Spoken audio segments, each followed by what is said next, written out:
August 2007. Ladies and gentlemen, I extend a hearty welcome to all of you at this conference of land reforms and land records. I especially welcome Chief Minister of Punjab, who is representing the state after a long time. I do hope that many of the problems which can be tackled only by a popular government will not become easier of solution. The governor had done a good job. Successive governors have done well, but there is a limitation on what a governor can do, and beyond those limits, it has to be done only by a popular government. So I am glad that he attends this conference. He has taken special interest in this subject, and I hope it will be possible for his government to show results. My colleague has already placed before you the outline of the deliberation which you are going to have. I need not to repeat all that he has said, but let me start by asking why this conference has become necessary. The central government have nothing to do with the land reforms.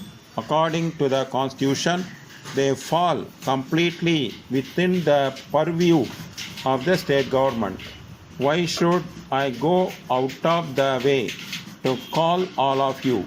It is not my constitutional responsibility. It is yours.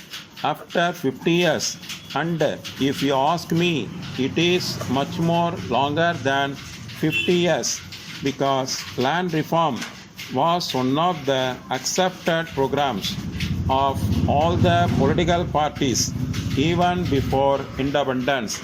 After all these years, if we still find ourselves talking in terms of what we said 50 years ago or 60 years ago, I think there is something seriously wrong, and it is to nobody's credit that after 50 years we are still having a conference on land reforms, which means that what we promised to the people before independence, after independence, election after election, has not been done, or what has been done is only a part.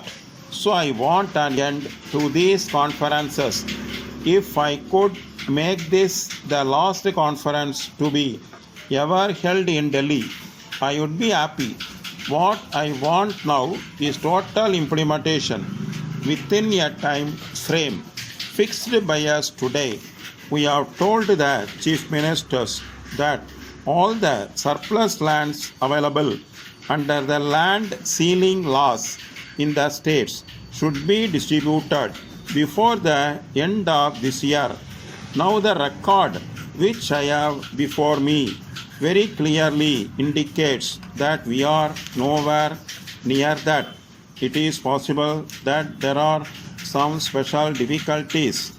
It is possible that in some cases it may take a longer time. Then I want to know what the agrarian structure in this country is going to be ultimately. I want to know whether in a particular village all the landless has been made available, and if there are any more landless people.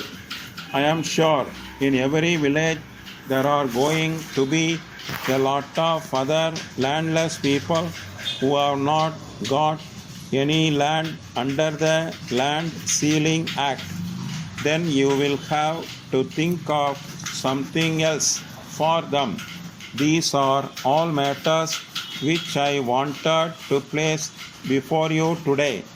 I only want this meeting to be a business-like meeting.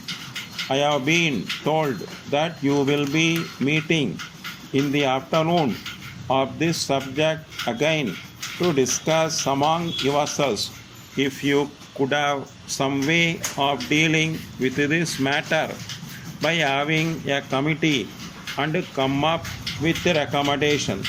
We can take final decision and start implementing them immediately with the utmost care and caution.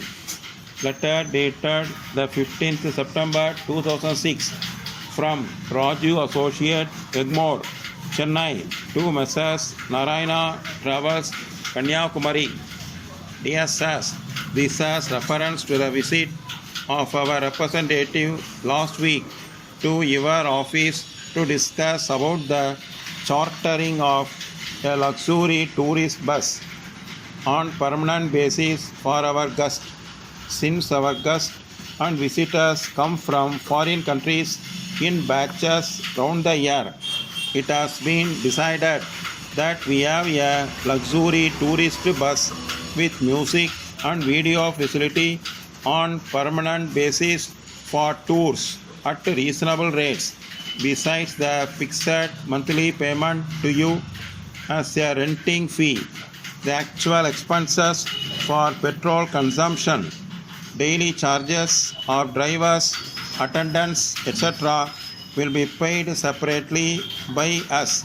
In addition to that, above, when the tours actually take place, a well-experienced driver and attendant may please be posted for the smooth operation of the tourist bus.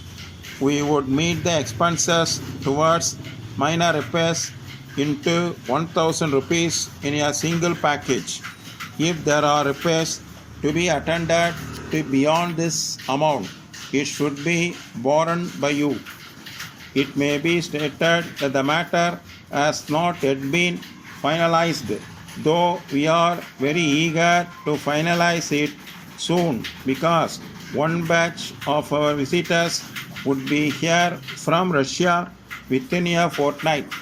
Our representative will call on you again in a day or two